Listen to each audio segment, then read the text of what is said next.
Startup को लेकर मेरा अपना मानना है कि बिहार के हर घर में एक स्टार्टअप होना चाहिए, और स्टार्टअप नहीं है उसके पीछे सिर्फ एक ही वजह है, पूंजी की अनुपलब्धता।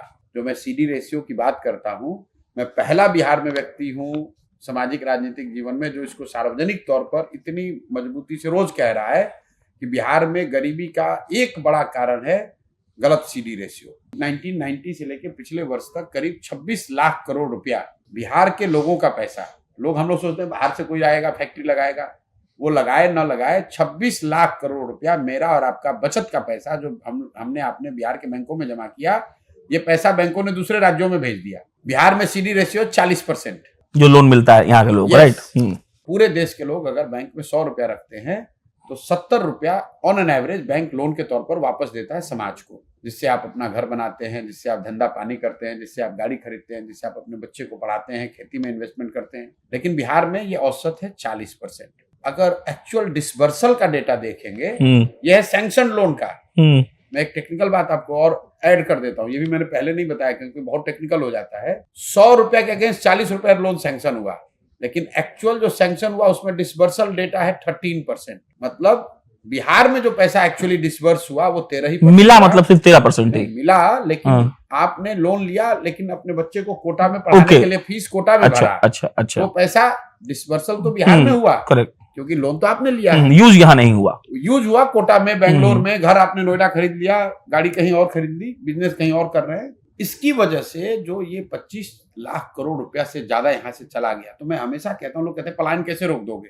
पूरे दुनिया में जो भी 2, 4, 10, 5 माने हुए डेवलपमेंटल इकोनॉमिस्ट हैं जो इन चीजों को समझते हैं, जो हमारे संपर्क में कुछ लोग हैं, वो बता रहे हैं कि भैया बिहार में अगर पलायन रोकना है तो उसका सीधा फॉर्मूला है, पूंजी और बुद्धि का पलायन रुकेगा तो श्रम का पलायन रुकेगा।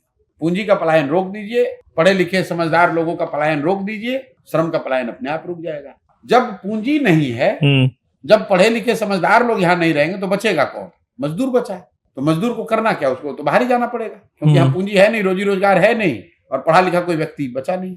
जो भी पढ़ लिख गया, समझदार हो गया, कुछ करने की स्थिति में आया, वो बिहार से बाहर चला गया। जो पैसा जिसके पास पूंजी हुई वो बिहार से बाहर इन्वेस्ट कर रहा है। तो यहाँ बचेगा कौन? सिर्फ मजदूर बचेंगे।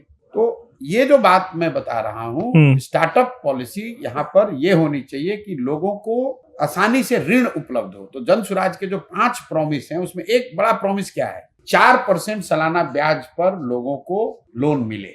क्योंकि बिहार में जो हम लोग की बेसिक फिलॉसफी है कि 15 साल से कम उम्र के बच्चे को पढ़ाई विश्व स्तरीय हो। जब तक सरकारी स्कूल न सुधरे, सरकार ये व्यवस्था करे, कम से कम 5 साल ये अवसर दिया जाए कि आप अपने बच्चे को प्राइवेट स्कूल में भेजिए, फीस सरकार से भरा जाएगा, जब तक सरकारी स्कूल न सुधरे। 15 से 50 वाले जो लोग हैं, जब जिनको स्कूल में आप पढ़ा नहीं सकते हैं, वो तो युवा हो गए, पढ़ के निकल गए, अब उनको सुधारा नहीं जा सकता है, उनको पूंजी उपलब्ध कराया जाए ताकि वो कुछ न कुछ रोजी रोजगार कर सके। 60 से ऊपर के लोगों को, जिनको 400 रुपया सरकार भीख दे रही है, उनको कम से कम 2000 रुपया दिया जाए ताकि वो कुछ अपना जिंदगी डिग्निफाइड तरीके से जी सके। ये 5 जो हमारे प्रॉमिस हैं जन स्वराज के, उसमें ये महत्वपूर्ण इसी फंडामेंटल चीज पे आधारित है कि जिनको पढ़ाना है 15 से कम की उम्र को, उनको इतना अच्छा पढ़ाओ कि वो समाज पर बोझ न बने। जो पढ़ नहीं सकते हैं, पढ़कर निकल गए, उनको हाथ में पूंजी दो ताकि वो कुछ स्वरोजगार कर सके। और जो न पढ़ सकते हैं न रोजगार कर सकते हैं, उनको आर्थिक मदद दो ताकि वो अच्छी जिंदगी जी सके।